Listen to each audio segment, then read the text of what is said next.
All right. Welcome. We are recording. I'm here with Elliott Hulse. We are at the Healing Mastery Summit. If you don't know who Elliott Hulse is, I'll get into that in a little bit. But Elliott, thank you for joining us here at the Healing Mastery Summit. For having me.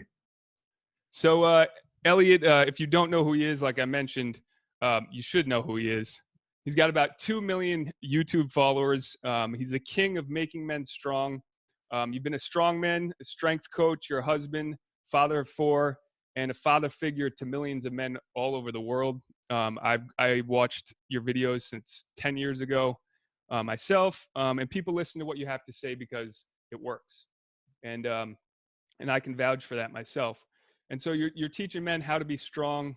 You popularized deadlifting, strongman training, warehouse gyms, bioenergetics, reading books, active meditation, philosophy, the hybrid muscles, and becoming the strongest version of yourself, and also breathing into your balls. Love that video.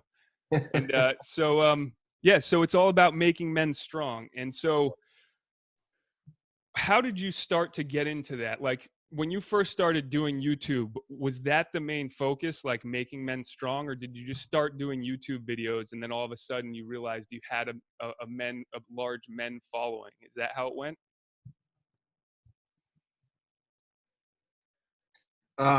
Sorry, breaking up a little bit. If you hit, can you hear me now? Yes, I can hear you. Sorry about that. Really, it's one of these things that was revealed to me. All I had to do was look around and see what was happening in my life to realize what I was put here for. I grew up with all brothers. And I had one sister, but I was the oldest of 3 boys. Grew up in a town. It was all boys. I was like king of the boys. Played college football. Became a strength and conditioning coach. So I played football with all boys. And then when I was a strength coach, all the football players would come to my house.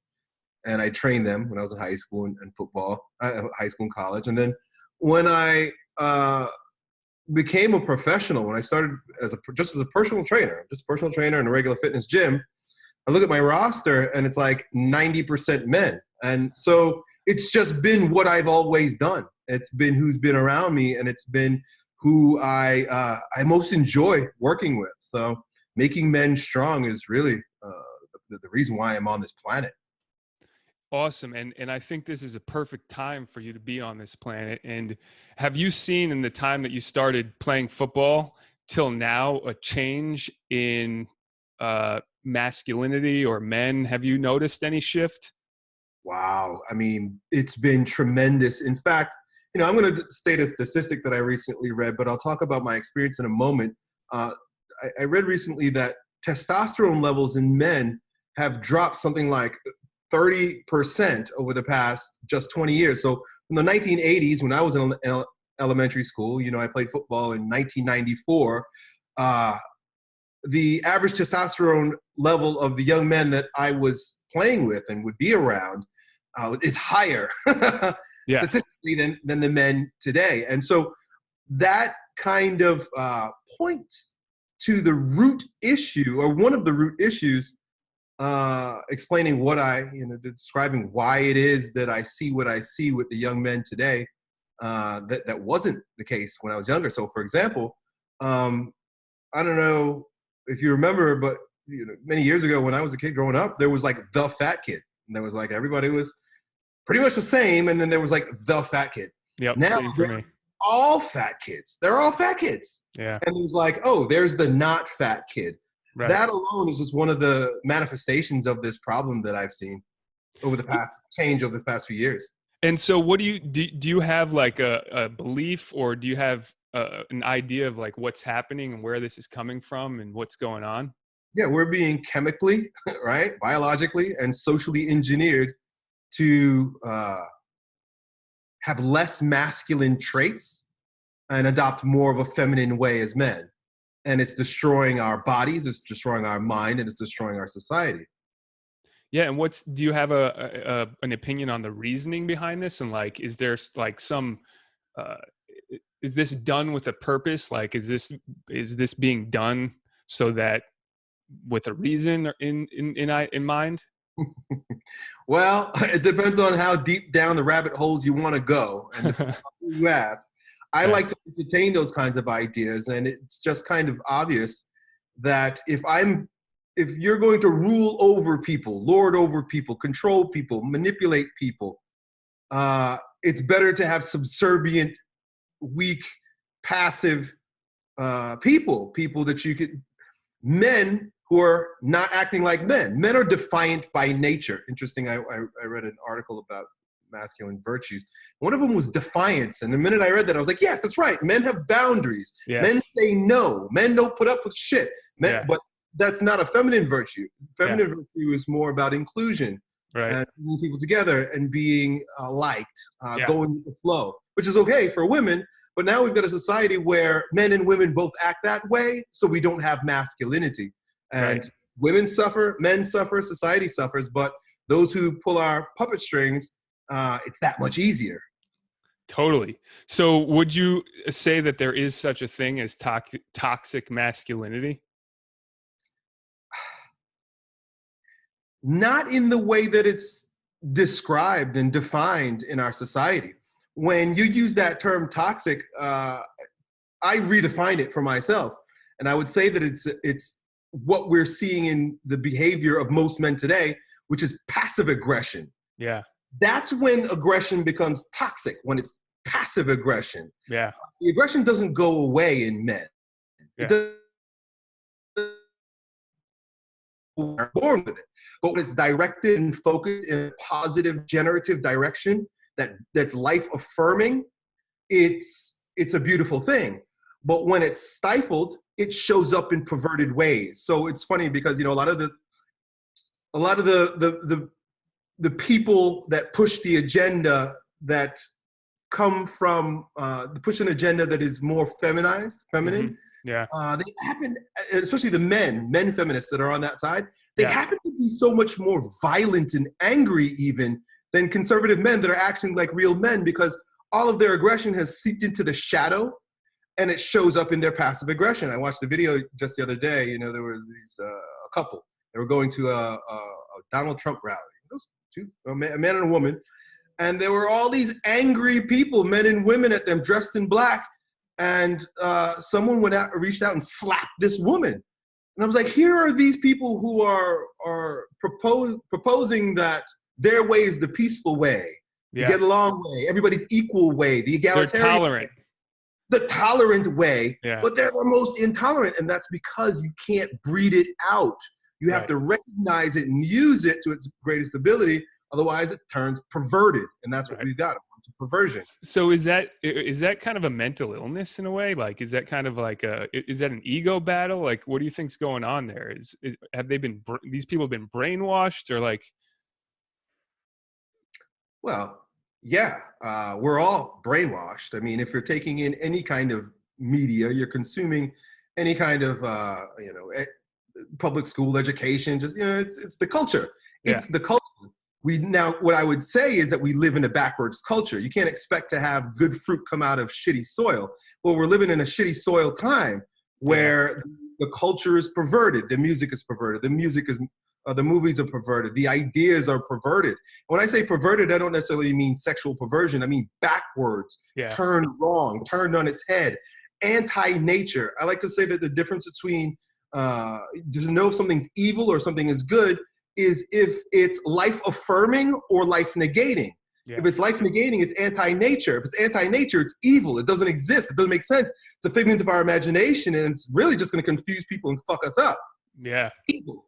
If it's life-affirming, life-giving, generative, these things are good.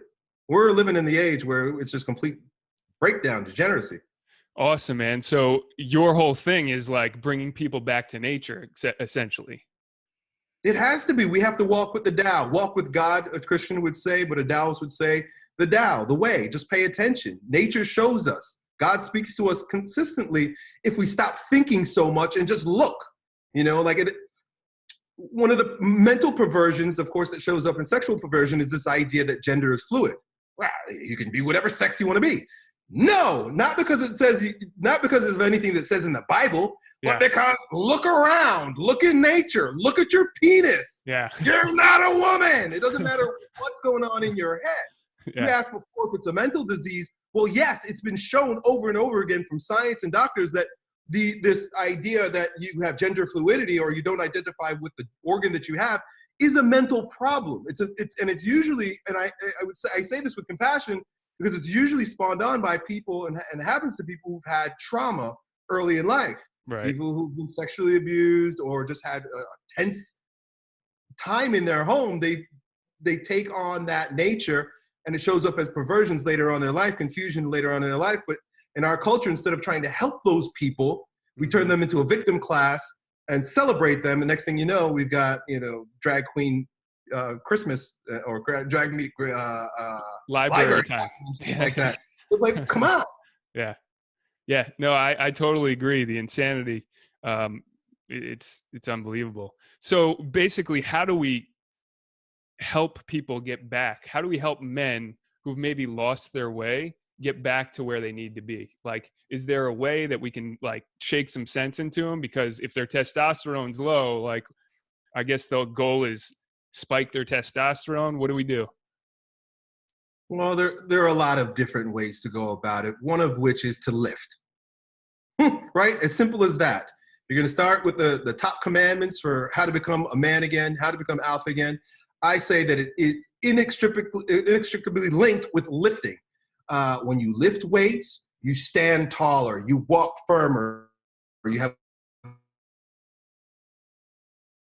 in your eye. Your testosterone levels go up. All your hormones change. Your character, your self-esteem, all these things start to bolster. Your life starts to grow when you exercise. And of course, I say lift because I'm a strong man, but the whole idea is to get out there and to exert yourself against resistance. You got to face resistance. You don't face physical resistance, you'll crumble under any kind of emotional resistance, and that's usually how we're manipulated.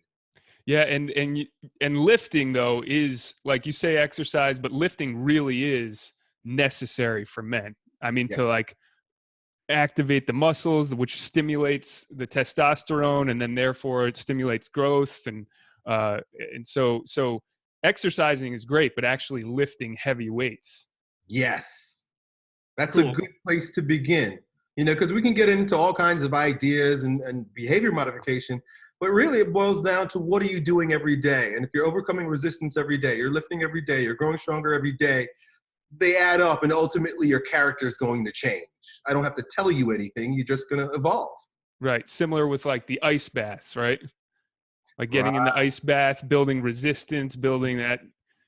So I know you had a lot of injuries in the past, and obviously this is a Healing Mastery Summit. So before we get into that, do you think the men, do they need healing? Like, have they been traumatized, or they just need to, is it just about getting back to nature, being in resistance, or do they need some emotional healing too? Well, to answer your first question, I'm not a fan of the word healing. Okay. And because it immediately puts you into a place of wrong victimhood. Right. Yeah. There's something wrong. Yeah. I'm not right. Things aren't perfect. It needs to be fixed. Right. So this was brought to my attention by one of my teachers who coined a term she says, holing. She says, we're not really here to heal. We're here to whole, which means we're just taking the pieces of ourselves that are somewhat fractured, divergent, maybe parts of our character that we haven't fully accepted, so we can't integrate yet. Right. And then bringing all of those things to the surface and accepting oneself in their totality. That's really what we're wanting. Yeah. Similar with like harmonizing. Right. So like you're bringing the frequency back to normal kind of thing. Right. Gotcha. Yeah, that makes sense. So with you in the past, I mean, what's the rundown? You tore your bicep. How many injuries have you had in the last 10 years or so? Well, this 10 years I've seen a lot of injuries. So I torn both of my biceps. I had a torn Achilles tendon. I had a hernia repaired, and I fell on my head in a trampoline accident. So I was talking about being fractured. I mean, I was broken apart physically, and it was interesting and it was fun to go through that journey because it awoke me to more internal weaknesses and wounds that I had now had an opportunity to tend to grow through. Robert Bly, in his book Iron John, coined the term, every wound is a womb. And I thought that was so fascinating because the way he describes it is that, especially with strong men, alpha type, Yeah. aggressive men like myself, he says that if they're not chopped down to size, if we're not humiliated or humbled, then God will somehow find a way to smack you down. And it's in the form of a physical injury. Yeah. And he continues with that metaphor, and it's beautiful.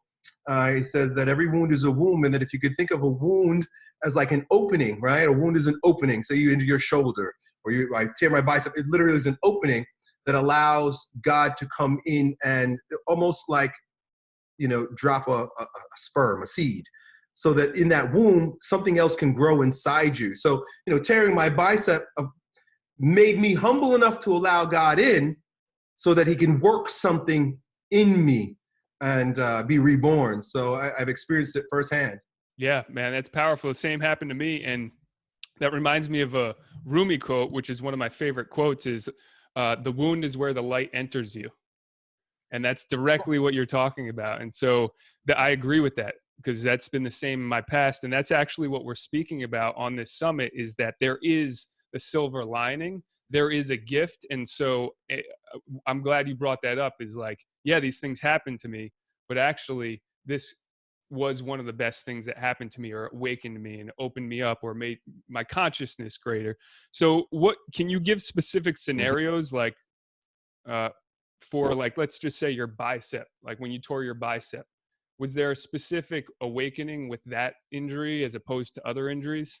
Oh, yes. Each one of them unique in themselves. But tearing my right bicep, this is interesting. This is my left bicep. I tore this one in 2010. This one I tore in 2015. And you can see it looks a lot different than this one. It's still a lot smaller. And each wound has taught me something new. But this one taught me how to be detached. Because I have a beautiful body. I'm a strong man. I like to take off my shirt, and people know me for having this shapely, even, symmetrical, great looking, great structured body. And when I tore this bicep and realized that it was never going to go back to what it was before, it forced me not to have so much reliance on the physicality of things. I could not be able to lift. I could literally not have arms. I remember when I tore this one, I was feeling really bad about myself for a long time. I disappeared from YouTube on and off. A lot of that had to do with injuries. And I remember, tearing this one and disappearing and just feeling bad about myself. And one day I was on a beach, and of course, the thought came to me, oh, what a shame. I got my bicep, looks like shit. Look over and see a woman that has no arms. She's got stubs. Yep. Immediately, like, the light opened up, and I'm recognizing what God's trying to do to me. He's like, hey, look, dude, this was an opportunity for you to be humiliated, humbled, come down to earth, but do not use it as an opportunity to be a victim. Do not use this as an opportunity, because it could be worse. And if you don't get your act together, it might get worse. So snap out of it right away.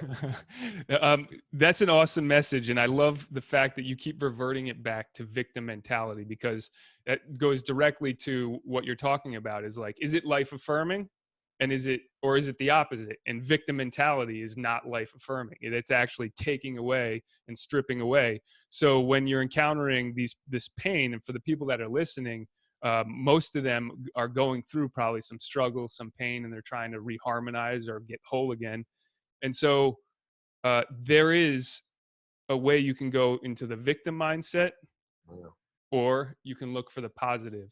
And so what mental tools did you use besides the one that you just gave that helped you, like, kind of get past that? Because I tore my pec off my arm and fully, and I know, like, the mindset, it takes you down. And I had to do specific things to, like, wake myself up. So did you have tools? Like, were you still exercising? What did you use? Well, it taught me, it helped develop in me the tools of virtue that I was lacking. So, for example, patience, right? It doesn't come naturally to me. I'm not a naturally patient guy. Yeah. Well, with these injuries, particularly my my Achilles tendon. I learned a lot of virtue from that one. One of the things I learned with injuring my Achilles tendon is asking for help. I couldn't walk. I couldn't go anywhere. There was so many times where my wife had to drive for me or carry things for me, or I'd have to, the guys that work for me or my daughters, my children. I'm not the type of guy who likes to ask for help. That doesn't come naturally to me either. So between having the patience associated with the healing process and the humility that's associated with asking for help now that I need it, it changed me. Yeah. So if someone's here listening and they're suffering, let's just say guys, because that's what you do, but it can maybe go to women, but say a guy's on here and they've gone through either some sickness, some physical injury. What's a good approach? Like, is there something that they can do to help them get out of the funk? Because it sometimes can take you into a depression. It can take you, the suicide rate is like at an all-time high, especially for youngsters. It's like the second leading cause of death.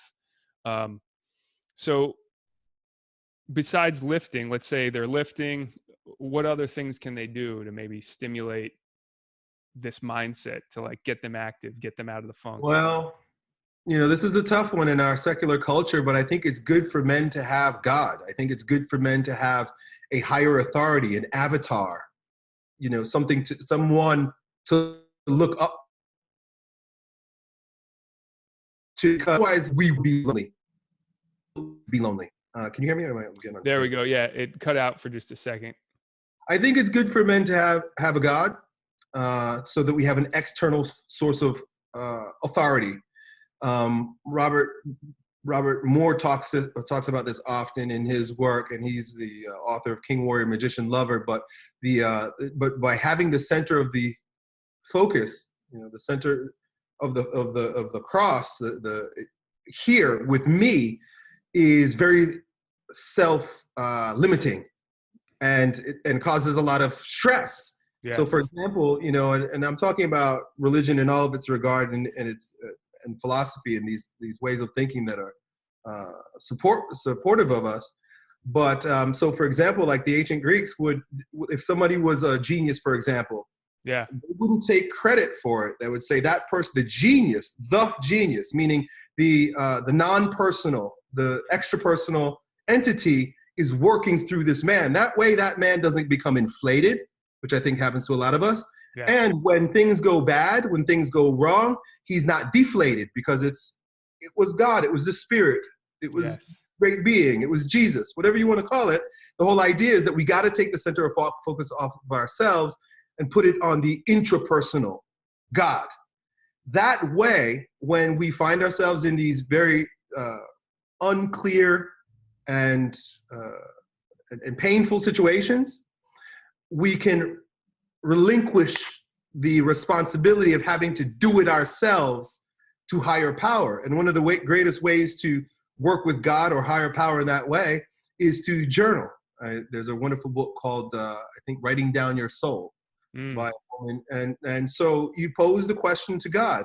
You just get a notebook, you write at the top, God, please help me find clarity in this situation. What is the purpose here? Yes. Just a really good question. It's all about the question. Yes. Ask that really good question, and then without hesitation, without reservation, without overthinking it, without judging or evaluating, start writing. And you'd be amazed at what pours out through you on that page.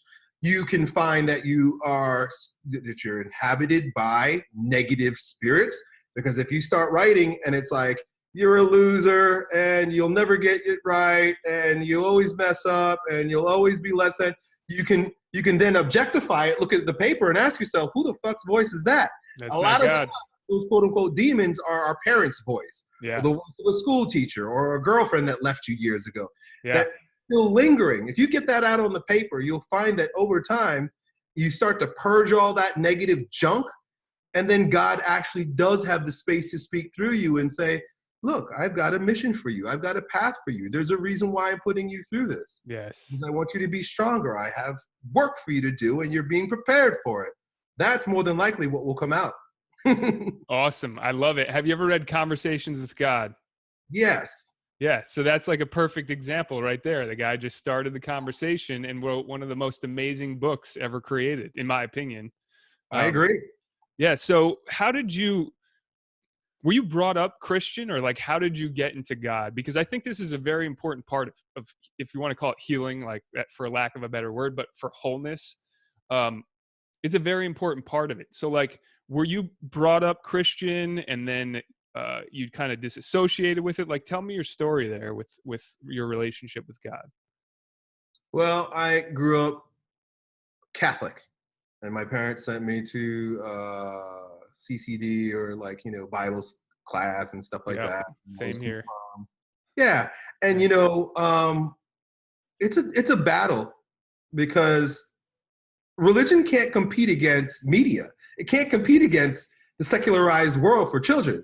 I mean, what does a kid want to do? Do you really want to go and you want to chant in church when you're 9 years old? Or do you want to play Fortnite? Yeah. So giving religion to a kid, I think, is like giving a high-powered tool to an idiot. It's like, it's good to start to teach children the language of God and to show. Of course, I'm talking about a lot of different things now, but I'm talking about my life as I am now and my children, to be an Right. example. Long story short, I didn't take anything from it as a kid. I just went because I was supposed to go. Yeah. But it didn't take long, and I'm happy that my parents created that foundation in me, because I had the form. I had,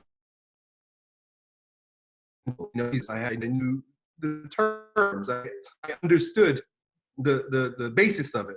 Right. So when I was in college, when I got older, I was drawn to Christianity. I was drawn to the church, but then I was also very much influenced by Eastern philosophy and religion, like Alan Watts, because I had access to the internet. My generation was like the first kids in high school. I was in college even. Yeah. It was like it just came about. Right. So here I am, and so I'm learning about the Tao, and I'm learning about Buddhism, and Hinduism, and all these things. And then I discovered the Baha'i faith, which was very interesting. It was very appealing to me at the time also. And the Baha'i faith was about, respecting all faiths. And so I've been, just to be honest, I've been like all over the place when it comes to religion and God, but always with the same mission of seeking Mm. truth, seeking salvation, being the strongest version of myself. So these days I find myself really influenced by Eastern Orthodox Christianity. I found out about the original church, the old church, Yeah. the Orthodox Church, when I started fasting, and I wanted to know more about why we didn't fast in the West. And fasting was like, Buddhists do it and all that shit. Like, why aren't we doing this in the West? Yeah. And it turns out that Jesus fasted. He told his students, fast. The early church, they all fasted. They still fast a lot. So when I started fasting and studying fasting, I was drawn right into the writings of the patriarchs. Yeah. So yeah, that's amazing, man. Jesus did the 40 days and 40 nights of fasting, didn't he? And so what have you, because fasting is one of the greatest tools, I would say, for healing or making whole again, right? And if you have damaged DNA and et cetera, all that stuff, damaged immune system. So Yeah. like when you started to fast, how long ago was this, by the way, like that you started on this road of I fasting? did my first fast. It's interesting because I did my first fast in 2002, and it was because I found the Baha'i faith. So, like I said, I had been dabbling around with different religions. I found the Baha'i faith, and when I found the Baha'i faith, within the first month of me being in their community, they had their fasting month coming up. Mm, And I'm yeah. like, I'm really enjoying the writings, the scriptures. I love religious scripture. I'm a literature guy. I have a picture of Ralph Waldo Emerson up here. So I Yeah. fell in love with the writings. And then I met the community, and I really enjoyed the people in the community. And they alerted to me that, like, well, Elliott, I know you're new here, but we're fasting next month. We're going to go 21 days, Wow. sun up to sundown. So it's almost like Ramadan, Yeah. sun up to sundown. And that was the first time I fasted in my entire life, and that transformed me big time at like the age of 21, 22. Wow. So what was it? What did you take away from it? Like, did you see your mind start changing? Oh, yeah. And what was it that changed? Well, up until that point, I had been playing football, sports, bodybuilding, things of that nature. So I never missed a meal. I mean, 6 meals a day, protein shakes. Yep. Yeah, you got to make those hit the macros. So I had never gone a day without eating. I hadn't got, like I said, I probably hadn't gone 4 hours without eating in decades. Yeah. And so here I was like, okay, I'm not going to eat or drink water all day long. And it not only transformed the way my body looked and felt, it was the first time I had abs in my entire life. Yeah. A level of clarity descended upon me that I never experienced before in my life. Yeah. At the time, the science behind fasting was very minimal. It's only started coming out now how powerful fasting is for the regenerative processes with the mind and the body, everything. The whole body is with fasting. Yeah. I didn't know about it at the time. I was just following, the religious scripture.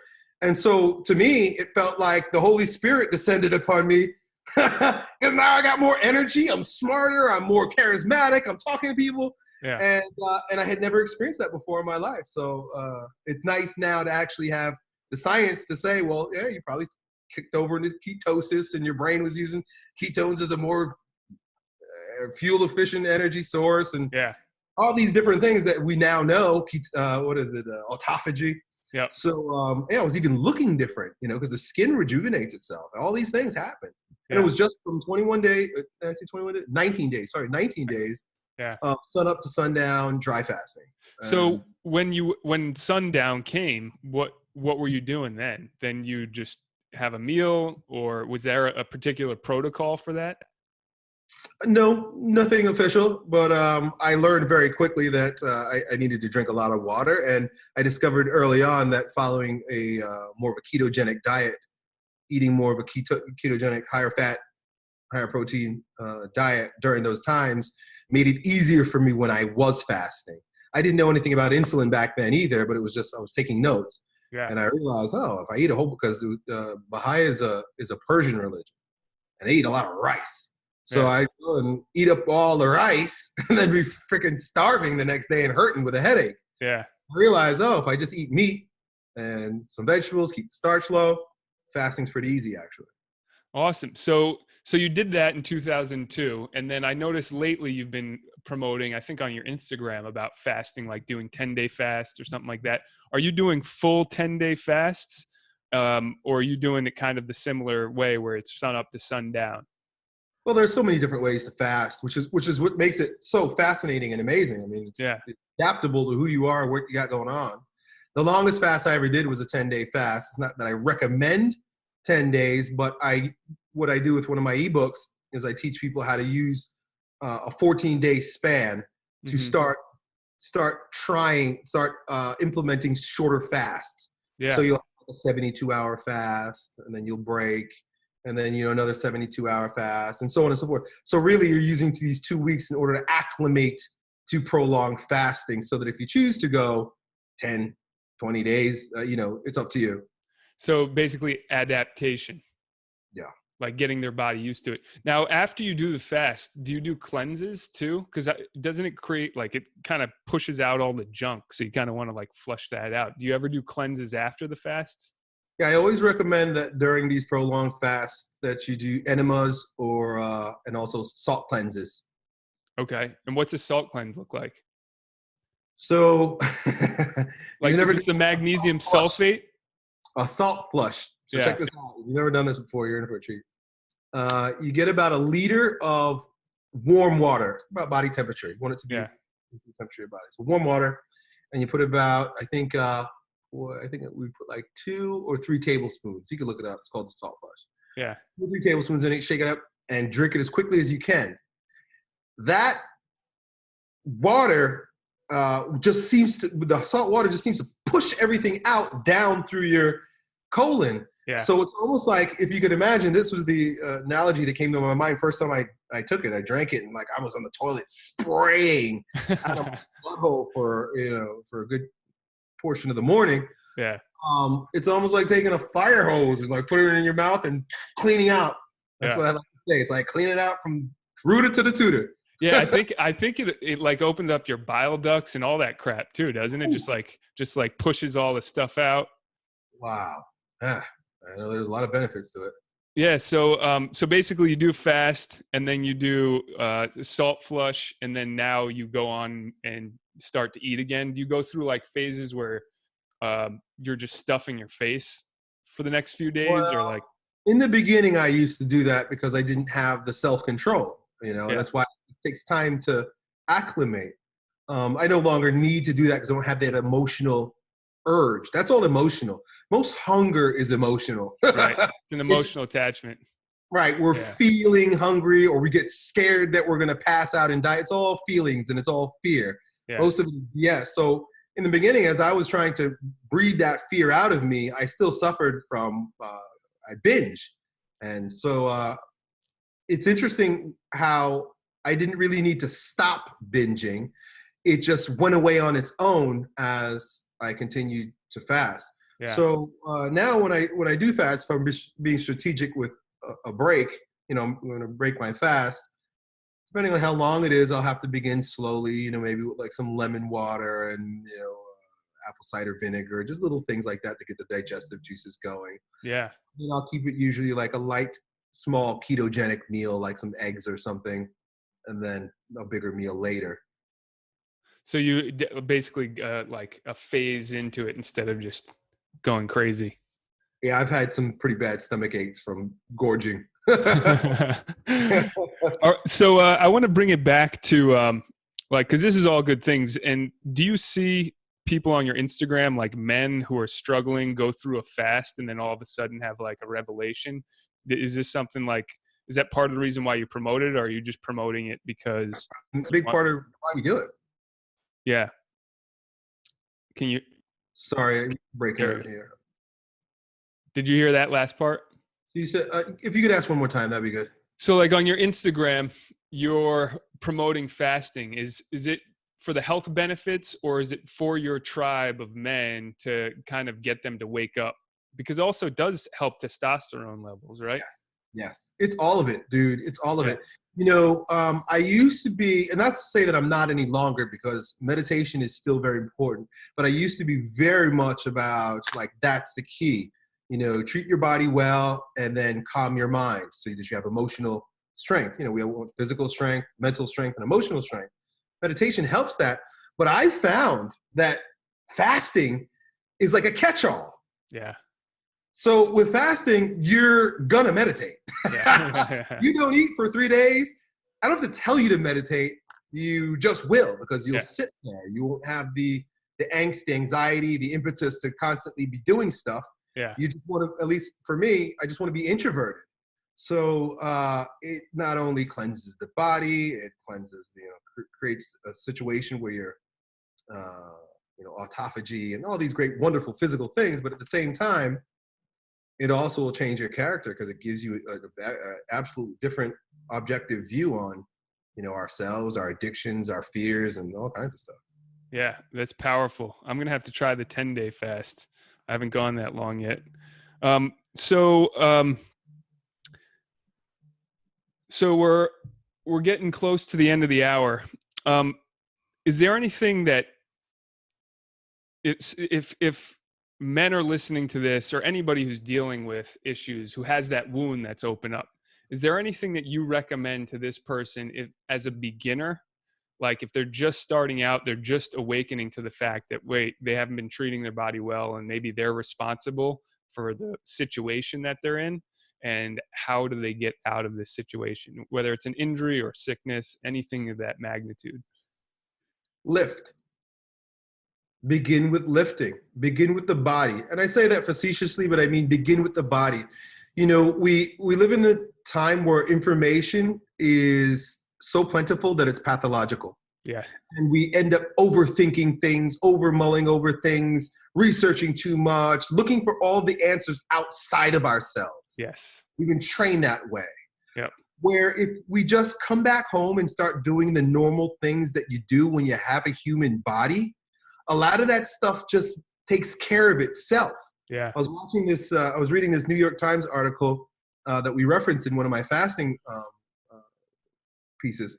And it was about a guy who he came from, I don't know, a country in Europe, maybe like Sardinia or somewhere in the Mediterranean. Yeah. And he lived here. He lived in America for, decades. He married and he got cancer. And at the end of, when he got cancer, he said, well, why don't I go back home and I'll just die in Sardinia or wherever I was. He goes back, and because of the lifestyle, he had to walk every day. He had to grow his own foods. He met with family every day. Because his entire lifestyle changed, he healed from cancer. There was no more cancer. Yeah. So we've got to do something. What we experience is a byproduct of what we do, not even what you think, because again, that can become so perverted, and it's easy to shut it off. It's easy not to get trapped in the quicksand of thinking that most people do, and it's insidious. And I think it's also pathological, and it's pervasive right now because, of course, because of the internet. But I remember listening to Joseph Campbell once was talking about how the keepers of the mystery schools and like our ancestors, shamans, that would pass on wisdom, the priests, and they would pass on all this wisdom to their students.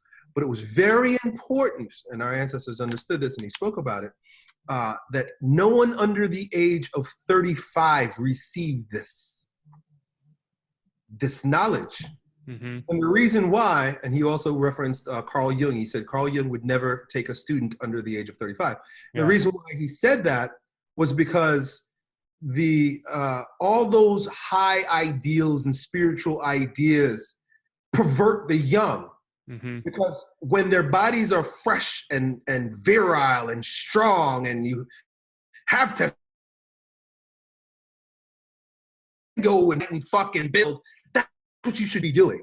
When you reach the second half of your life and you've got some injuries, you got some wisdom, you got some experience, you used up that youthful vigor. I don't say used up, but the youthful edge is sort of diminished a little bit.